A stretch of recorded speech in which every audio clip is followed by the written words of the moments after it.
오늘 아침에 함께 오실 하나님의 말씀은 욥기 4장 6절에서 8절 말씀입니다. 내 경외함이 내 자랑이 아니냐, 내 소망이 내 온전한 길이 아니냐. 생각하여 보라, 죄 없이 망한 자가 누구인가? 정직한 자의 끊어짐이 어디 있는가? 내가 보건대 악을 밭갈고 독을 뿌리는 자는 그대로 거두나니. 아멘. 할렐루야. 오늘도 하나님의 사랑하심과 하나님의 돌보심 그리고 하나님의 선하심이 함께 하시기를 축복합니다. 이 욥기의 구절을 살펴보게 되면 사실 이 본격적인 본론은 이 오늘 읽는 이 4장부터 시작입니다. 우리가 흔히 욥기 하면 1장과 2장 많이 보면 한 3장까지들 이제 많이들 보고 기억해요. 한마디로 은혜의 말씀. 그냥 읽기만 해도 은혜가 되는 그 감동스러운 욥의 고백이 딱 거기까지만 등장하기 때문에 그렇습니다. 이제부터 이어지는 4장부터는 욥과 이 친구들의 논쟁이 시작돼요. 아무래도 이 부분들은 우리가 좀 해석을 함께 살펴보면서 해석을 들으면서 읽어가야 되기 때문에 그냥 눈으로만 읽을 때는 눈에 잘 들어오지 않고 이해가 잘 되지 않아서 자세히 보기가 좀 쉽지 않습니다. 하지만 욥기는 사실 이 부분부터 4장부터 본격적인 시작이라고 봐도 좋습니다. 여기서부터 이 깊은 욥기의 은혜가 숨어 있기 때문에 그렇습니다. 특히 이 욥기의 몸통 부분이라고 할 수 있는 이 4장에서 31장까지 욥과 세 친구들이 벌이는 설전은 우리의 인생을 비춰놓고 볼 때도 굉장히 중요한 말씀입니다. 이 친구들은 욥의 고난을 듣고 그를 위로하고 격려한다라고 하는 그 명목으로 모였습니다. 하지만 그들과 욥이 나누는 이야기를 살펴보게 되면 그들은 언제나 잘났어요. 언제나 철학자고 신학자고 이 지혜의 교사를 스스로 자처하고 있습니다. 처음에는 이 순수한 그 위로자의 역할을 하려고 하지만 시간이 지날수록 욥과 대화가 길어질수록 이 자신들이 전수받은 이 전통적인 지혜와 이 자신들의 인생 경험을 통해 욥을 정죄하고 심판하는 교사가 되어집니다. 이제 앞으로 긴 시간 동안 욥과 세 친구들이 대화하는 것을 천천히 읽어 나갈 텐데 먼저 여기에 우리가 주의해야 될 것이 있어요. 자, 언뜻 보기에는 이 세 친구가 욥보다 더 지혜롭고 모범적이고 더 좋은 신앙인으로 보일 수도 있습니다. 이들은 탄식하는 욥을 설득해서 혹시라도 하나님 앞에 이 자신도 모르게 범한 죄를 회개하고 이 하나님 앞으로 다시 돌아와서 하나님과 온전한 관계를 맺게 하려고 온갖 이론을 구사하면서 욥을 설득하거든요. 그런데 이들은 욥을 설득하는 데 있어서 자신들이 알고 있는 이 전수받은 그 지혜 전통만 충실해서 그것만 가지고 욥에게 이야기해요. 이들이 철저하게 따르는 지혜의 전통은 뭐냐면 인과응보론입니다. 인과응보론이 뭐냐면 인간이 지금 당하는 고통, 지금 당하는 고난은 이 언제까지나 그 사람이 과거에 지은 죄의 결과물이다라고 하는 이론이에요. 여기에 따르면 욥이 당한 엄청난 고난은 절대로 이유 없이 당하는 것이 아니라 다 욥이 과거에 지은 죄의 결과 때문이다라는 결론이 도달됩니다. 그렇기 때문에 이 세 친구는 이 세 친구 앞에서 욥은요 이 신문당하고 정죄당하는 입장이 될 수밖에 없어요. 이 이론에 따르게 되면 이 세 친구는 당연히 자신들이 욥의 신문자고 정죄자라는 그 선생의 입장에 서서 이야기하게 됩니다. 자, 그런데 한번 생각해 봅시다. 지금 고통당하고 고난당하는 욥에게 이 정죄하는 선생이 지금 필요하겠습니까? 과연 정죄하고 가르치는 말이 이 고난 중에 있는 욥, 이 아픔 중에 있는 욥의 귀에 들어오기나 하겠습니까? 욥에게 필요한 것은 이러한 신학적인 해석이나 윤리적인 정죄가 아니라 사실 먼저 참된 위로가 먼저 아니겠습니까? 이 경미한 고통을 당하는 사람에게는 그 가르치는 말이나 뭐 진리의 말들이나 이런 것들이 귀에 들어올지는 모르겠습니다만 이 엄청난 고통을 당하고 있는 사람에게는 그러한 이야기가 통하지 않아요. 그렇기 때문에 이 고통으로 몸부림치는 사람에게 가장 좋은 위로의 방법이 있다면 그냥 함께 있어주고 이 정직한 침묵으로 그 슬픔에 동참하는 일이 하나의 방법일 겁니다. 그리고 또 엄밀히 말해보면 여러분, 정죄나 징계는 사람의 영역이 아니에요. 이 정죄나 징계는 하나님이 하실 영역입니다. 우리가 담당해야 되는 영역은 위로와 공감 또는 이 중보하며 이 돌보는 것, 돌아보는 것, 바로 이거라는 걸 잊지 말아야죠. 욥을 찾아온 세 친구 중에 먼저 엘리바스가 말합니다. 엘리바스는 인과율, 바로 그 인과응보의 이론을 가지고 욥의 고난을 해석하고 있습니다. 모든 것은 다 원인이 있기 때문이다. 바로 이거죠. 우리가 지금 읽었던 4장 6절에서 8절 말씀이 바로 그러한 말씀인데요. 이게 지금 우리가 보고 있는 성경 번역본으로는 좀 이게 와닿지가 잘 않아요. 그러니까 아무래도 좀 우리가 이야기하는 구어체로 현실적인 말로 번역된 걸 보면 좀 더 쉬운데, 그래서 번역서들을 다 보니까 그 중에서 이 새 번역보다는 좀 공동 번역이 조금 더 우리가 읽기가 쉬워서 공동 번역으로 다시 한번 읽어보겠습니다. 6절에서 8절 말씀 공동 번역으로 함께 읽어보겠습니다. 자신만만하던 자네의 경건은 어찌 되었고 자네의 희망이던 그 흠없는 생활은 어찌 되었는가. 곰곰이 생각하여 보게 죄 없이 망한 이가 어디 있으며 마음을 바로 쓰고 비명에 죽은 이가 어디 있는가. 내가 보니 땅을 갈아 악을 심고 불행의 씨를 뿌리는 자는 모두 그 심은 대로 거두더군. 이 엘리바스의 고난의 해석입니다. 방금 봤던 이 엘리바스의 고난의 해석은 이 고전적인 지혜 전통에 따릅니다. 이 심는 대로 거둔다. 이러한 이 추수의 법칙이에요. 이 죄 없는 사람이 망한 예, 정직한 사람이 멸망한 예가 어디 있냐라는 거죠. 거기다 이렇게 말합니다. 자기가 지금까지 살아오면서 경험한 그 진리에 따르게 되면 이 악을 갈아 재난을 뿌리는 사람은 반드시 그대로 거둔다라고 말합니다. 물론 이 말은 맞고 당연한 일반적인 법칙이겠지요. 우리가 무엇을 뿌리는가에 따라서 그 열매가 결정되는 건 맞긴 합니다.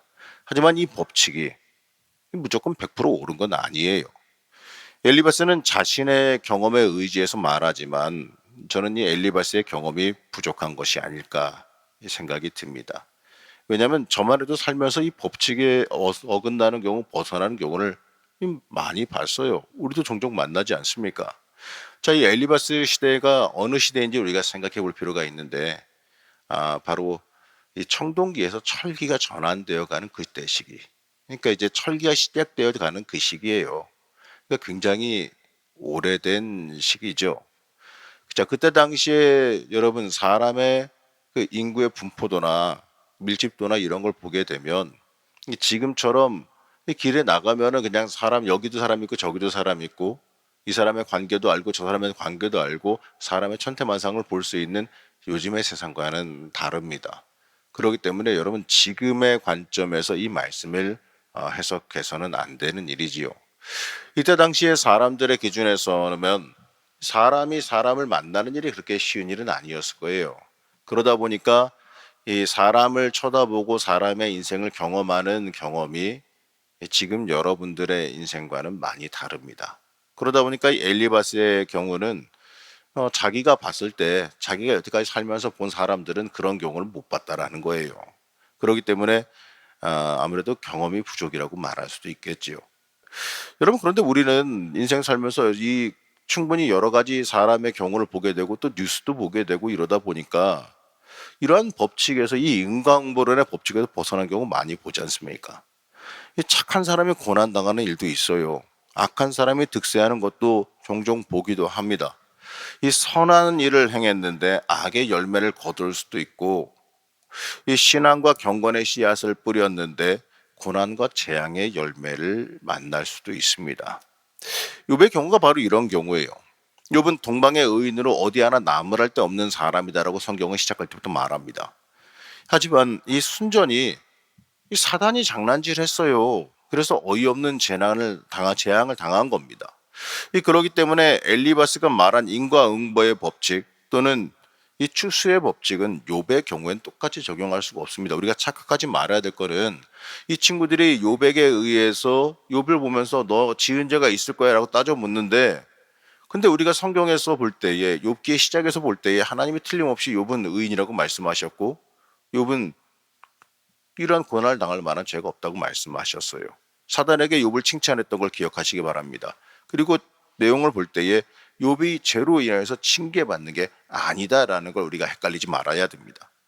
여러분, 고난은요, 이 자신의 잘못으로 징계받는 경우도 있긴 있습니다.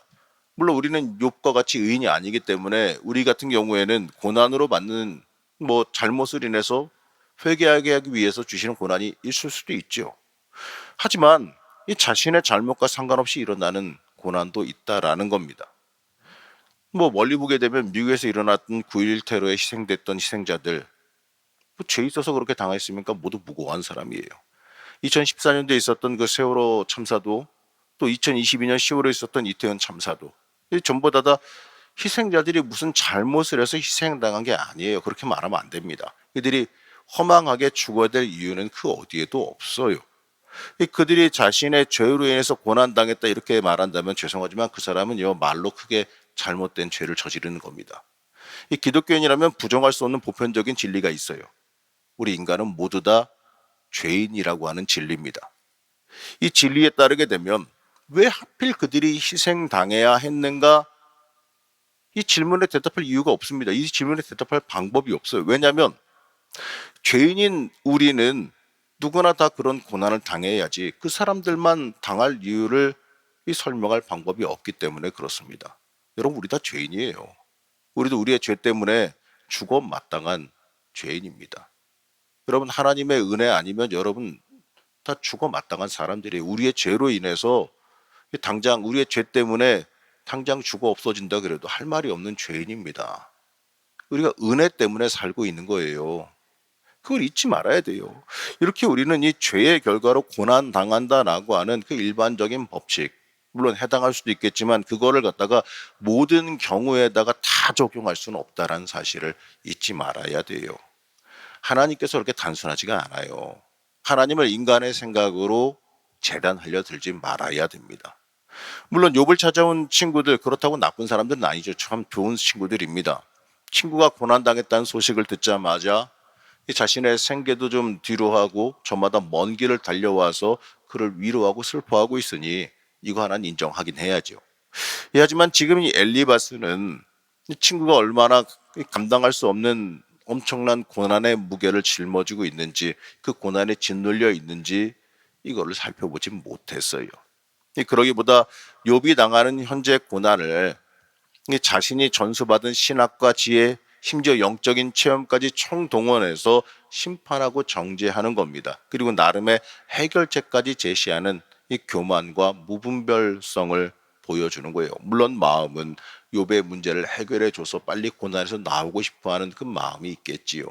그러나 함부로 말할 수 있는 게 아니라는 겁니다. 욥이 당하는 그 고난의 원인이 욥 자신이 지은 죄 때문이니 이 고난에서 벗어나려면 이 죄를 다 뉘우치고 하나님 앞에 겸손히 돌아가야 된다라고 충고하고 있습니다. 물론 옳은 말이에요. 틀린 말 아닙니다. 말 하나도 안 틀리고 다 하나같이 다 옳은 말 맞습니다. 하지만 이 지금 상황에 적절한 말은 절대로 아닐 겁니다. 옳은 말이라고 해서 여러분 다 해도 되는 거 아니에요. 지금 욥에게 필요한 것은 이러한 방식의 해석이나 정죄함이 아닙니다. 차라리 입국 다물고 함께 있어주고 아파하고 안아주고 위로하고 욥이 고난을 하루라도 빨리 벗어날 수 있게 하는 게 좋은 위로 방법이에요. 하다못해 마시는 물이라도 갖다 주고 먹을 거라도 갖다 주고 좀 감싸주고 치료해주고 싸매주고 하는 게 먼저지, 와가지고 이 비난하듯이 이야기하는 건 옳은 일이 아니거든요. 우리도요, 우리의 지식과 경험, 우리가 경험한 신앙으로 우리의 이웃을 마음대로 판단하고 정죄하지는 않았나, 우리도 한번 생각해 볼 수 있어야 됩니다. 전에 이 어느 성도님을 전에 들은 굉장히 너무 좀 속상하고 어이없는 실제 이야기가 있습니다. 한 집사님이 건강하셨는데 어느 날 건강검진을 몸이 안 좋아서 받고 왔더니 암 판정을 받으셨어요. 그나마 불행 중에 다행인 건 이 상태가 절망적이지 않아서 그래도 좀 초기라서 이 병과 좀 싸워 볼 만했습니다. 그냥 수술하고 이제 잘 치료하면 병원에서 괜찮을 거라고 이겨낼 수 있을 거라고 얘기를 했어요. 그리고 나중에 결론적으로 말하면 그냥 완치하셨습니다. 한 몇 년 걸려서 잘 싸워 이기셨어요. 그런데 이분이 이 암 판정 받은 지 얼마 안 됐을 때 이야기인데 이 그분이 어느 날 오셔서 목사님 너무나도 속상해서 상담을 해야겠다 그러길래 그러시라고 해가지고 상담실에 가서 상담을 하는데 그 내용이 이래요. 그분이 봉사하고 있는 부서, 그러니까 교육부에 봉사하고 있었는데 같은 부서에 이 본인 나름대로 나 기도 많이 해, 나 신령해 이러면서 이야기하고 다니는 권사님이 한 분 있었어요. 제가 보기에는 뭐 그렇게 신령하지도 않고 그냥 뭐 오히려 그 사람이 더 사고 뭉친데 어쨌든 그렇게 이야기하는 양반이 있는데 그 양반이 오셔서 너 죄 때문에 병 걸렸으니까 회개해 이러고 이야기하고 갔다라는 거예요. 근데 제가 보기엔 그 양반이 더 회개할 일이 많은 것 같은데 어쨌든 간에 이 말을 듣는데 너무나도 참담한 심정이 들었어요. 여러분 직분자가 됐으면 이 고난 중에 있는 성도를 위로하고 잘 치료하길 위해서 그를 위해서 기도해주고 내가 혹시라도 도울 것이 있으면 도와줘야지요. 그 치료하는 동안 해야 될 일이나 힘써야 될 일이 있으면 내가 할 테니까 잘 치료해 이러고 돕고 위로하고 내가 중보기도 할게 힘내 이렇게 얘기해 주는 게 맞는데 그리고 좀 솔직하게 말하기엔 제가 보기에는 이 본인 신앙생활 더 엉망으로 하고 있어서 잘난 척하는 것처럼밖에 보이지가 않았거든요. 여러분 이러한 사람도 있어요. 이건요 영적으로나 육적으로나 하나님 보시기에 좋은 일 아니에요. 다 무례한 사람입니다. 여러분 우리는요 누구나 죄인이라는 걸 잊지 말아야 돼요. 나도 회개해야 될 사람입니다. 내가 감히 누구에게 회개하란 말을 하겠습니까? 근데 이것도 알아야 돼요. 병 걸린 사람이 그러면 이 사람의 논리대로라면 이 병 걸린 사람 다 죄 지은 사람입니까? 나중에 본인이 아픈 일 발생하면 뭐라고 말할지 궁금했는데 나중에 본인이 병 걸렸을 때는 또 난리 나더라고요. 우리도 혹시나 내 지식과 경험, 내 편협한 신앙으로 우리 이웃을 마음대로 판단하고 정죄하고 있지는 않은지 우리는 한번 돌아봐야 될 일입니다. 엘리바스가 나중에 하나님께 혼납니다.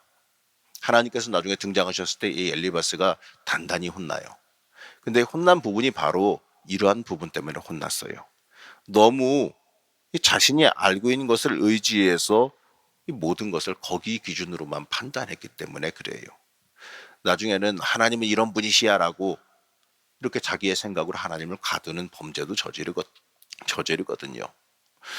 그 사람의 상황을 전혀 살펴보지 않고 그 사람에게 가장 필요한 것이 무엇인지도 보지 않고 이 자신의 말만 자신의 주장만 이 자신의 잘난 척만 하고 있었기 때문에 혼나게 됩니다. 그 상황 속에 있는 이 하나님의 섭리와 뜻이 뭔지 살펴보려고 하지 않고 이 자신의 지식만 믿었다라는 거예요. 여러분 하나님은 단순하신 분이 아니에요. 하나님의 그 뜻과 섭리는 우리는 알지 못합니다. 그러나 하나님은 절대로 우리를 망하게 하시거나 괴롭히시거나 우리를 나쁘게 만드시는 분이 아니에요. 하나님께서 우리를 인도해 가실 때는 틀림없는 이유와 거기에 따른 복이 함께 있습니다. 그렇기 때문에 우리에게 오는 고난은 오늘 제목처럼 우리의 죄 때문에 오는 게 아니에요. 우리의 고난은 물론 우리의 죄 때문에 올 때도 있어요. 없다는 건 아닙니다. 그러나 대부분의 고난은 꼭 우리의 죄 때문에 오는 건 아니라는 겁니다. 그 고난의 자리는 우리에게 그저 다가온 상황이라는 거예요. 그 상황이 왜 왔느냐를 따져 묻게 되면 그때부터 모든 문제가 발생해요. 내 마음에 안 좋은 마음이 들게 되고 악한 것들이 틈타고 파고들어서 하나님과 우리의 사이를 이간질하려 들게 되는 겁니다. 그게 악한 것들에게 틈을 주는 일이에요. 고난의 상황이요? 물론 안 오면 좋죠. 근데 그 상황이 왜 왔느냐를 따져 묻는 건 우리의 몫이 아니에요. 때때로 하나님께서 우리를 성장시키시기 위해서 시험을 하시기 위해서 또 어떤 경우에는 성장을 시키기 위해서 테스트하기 위해서 고난을 주실 때도 있어요. 아니 훈련을 받아야 한 단계 더 올라갈 능력이 생기지 않겠어요? 이 계단을 한 계단 더 올라가려고 그러는데 다리에 힘이 없으면 어떻게 하겠어요? 얘가 한 계단 더 올라가서 복을 더 받아서 그 다음 층으로 올려 보내야겠는데, 이 지금의 상태에서 그 다음 층에 더 큰 복을 받기 위해서 올려 보내야겠는데, 얘가 계단을 올라갈 다리에 힘이 없으면 어떻게 해야 되겠습니까? 뭐 다리 운동시켜서 올려야겠죠? 그 힘을 기르게 해야 될 거 아닙니까? 그래야 그 다음 단계로 올라갈 수 있을 거 아니에요. 이런 경우도 있을 수 있잖아요. 더 큰 복을 주시기 위해서, 그릇을 키워주시기 위해서 우리를 훈련시킬 때도 있다라는 거죠. 그러나 우리가 인생에서 받아들일 때 우리가 그 크신 하나님께서 어떻게 다 압니까? 말 안 해주시면 모르거든요. 그러면 우리한테 느껴질 때 그게 고난이와 아픔으로 느껴질 수도 있다라는 거죠. 그러나 중요한 건 그걸 갖다가 하나님 왜 이렇게 나를 훈련시키십니까? 왜 이렇게 나를 갖다가 운동시키십니까? 하나님 너무하십니다. 이렇게 묻고 따지면서 하나님께 반항한다면 오히려 이거는 미련한 일일 수도 있고 복의 그릇을 걷어차는 일이 될 수도 있다는 거예요. 어떠한 상황인지 우리가 알지는 못합니다. 물론 하나님 앞에서 이럴 수는 있습니다. 하나님이 힘들어요. 너무 힘들어요. 그리고 기도하면서 하나님 앞에 불평할 수는 있겠지요. 근데 여러분 불평도 하나님 앞에서 하시기 바랍니다. 사람 앞에서 하지 말고 하나님 앞에서 하세요. 그래야 위로하실 수도 있고, 그래야 하나님이 주시는 평안도 주실 수도 있고, 또 그 고난을 이겨나갈 수 있는 힘과 능력도 우리에게 주시기 때문에 그렇습니다. 여러분, 우리가 하나님께서 주신 인생의 상황이요, 우리 멋대로 판단할 수는 없어요. 물론 여러분, 그런 어려운 상황 안 오면 제일 좋지요. 하지만 오면 그것도요, 인생의 한 부분으로서, 하나님 주신 인생으로서 받아들여야 되는 부분입니다. 그 상황 속에 있는 하나님의 섭리와 그 어려운 상황 속에서도 이 신앙 지키고 하나님의 길을 걸어가는 것 자체가 가장 중요한 일입니다. 원인이 무엇인지, 원인이 무엇인지 따져서 정죄하는 거요, 여러분 이건 절대로 중요한 일이 아니에요. 내가 회개가 필요한 상황이면 내가 하나님 앞에서 기도할 때 하나님께서 회개의 영도 주세요. 그리고 내가 하나님 앞에 하나님 너무 힘들어요, 하나님 이 상황이 무슨 일이에요 하고 묻고 하나님 앞에 매달리면 또 내가 이해는 안 가도 그 상황을 이겨낼 수 있는 평안과 위로도 허락해 주십니다. 그리고 때때로 그걸 견뎌내고 이겨낼 수 있는 힘과 능력과 지혜도 허락해 주십니다. 그렇기 때문에 우리는요, 주어진 상황 가운데서 내가 어떻게 내 신앙 지키느냐, 내가 어떻게 그 상황 속에서 하나님 길 위에 서 있을 수 있느냐, 하나님의 인도하심을 인내함으로 따라갈 수 있느냐, 여러분 이게 중요한 일입니다.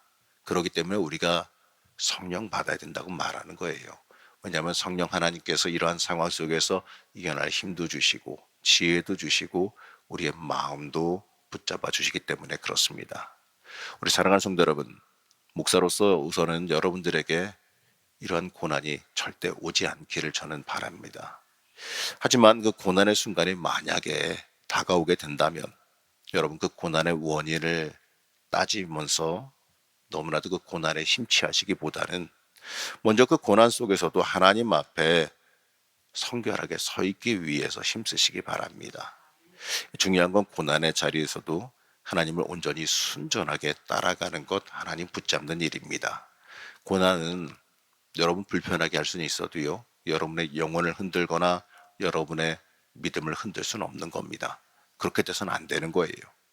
여러분 온전히 하나님 바라보시면서 고난 속에서도 우리가 묵묵히 하나님 붙잡고 걸어갈 수 있게 된다면, 이 고난 속에서도 하나님 의지하면서 하나님의 은혜를 구하면서 걸어갈 수 있게 된다면 이 하나님의 은혜와 소망이 우리의 삶 가운데 충만하게 임할 줄로 믿습니다. 이스라엘이 그 고난의 길, 출애굽하여서 광야의 길을 걸어올 때 그들이 결국에는 이 고난과 어려움을 당한 것처럼 보였지만 사실 그들이 그 길을 걸어오는 그 여정 가운데에는 하나님의 전적인 도우심과 지키심이 있었다는 걸 잊지 말아야 됩니다. 구름기둥과 불기둥으로 그들 보호하고 지키셨고 갈 길을 인도하셨고요, 만나와 메추라기로 먹이셨고 사막에 샘이 나게 해서 그들이 목마르지 않게 하셨고 그들이 옷이 헤어지거나 신발이 떨어지지 않게 하셔서 그들이 삶을 사는데 지장이 없도록 하나님께서 완전히 붙잡고 걸어가셨다는 걸 우리가 잊지 말아야 됩니다. 여러분, 고난 가운데 잊지 말아야 될 건 바로 이겁니다. 하나님은 그 가운데도 여러분과 함께 하십니다. 절대로 나를 버려두거나 혼자 놔두지 않으셨어요.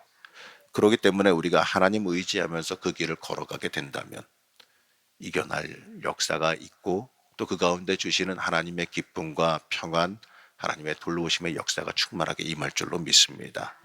매일의 삶이 고난과 상관없이, 주어진 환경과 상관없이 하나님 의지하면서 하나님 붙잡고 걸어가는, 하나님께 합격받고 하나님 주시는 평안을 누리는 인생이 되기를 시간 간절히 축복합니다.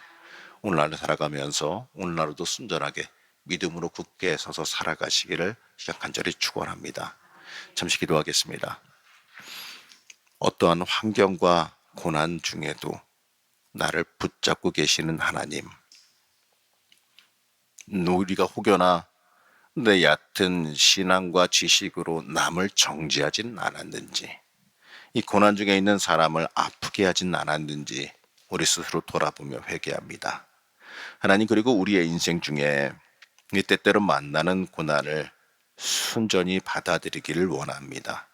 물론 이 고난의 고통은 받아들이기 싫지만 하나님, 그 고난으로 인해서 하나님과 끊어지지 않기를 소망합니다. 어려움과 고난 중에도 하나님 의지하면서 이겨낼 수 있게 허락하여 주옵시고, 고난 중에 주시는 이 특별한 은혜의 손길을 고난 중에 더더욱 우리를 붙잡고 가시고 위로하시고 복 주시는 놀라운 은혜와 역사를 더더욱 크게 경험하게 허락하여 주시옵소서. 하나님, 오늘도 기도하는 중에 하나님 깊게 만나게 하여 주시고, 또 오늘 하루도 순전하게 신앙으로 믿음으로 굳게 서서 살아가길 소망하며 거룩하고 존귀하신 예수님의 이름으로 기도하였습니다. 아멘.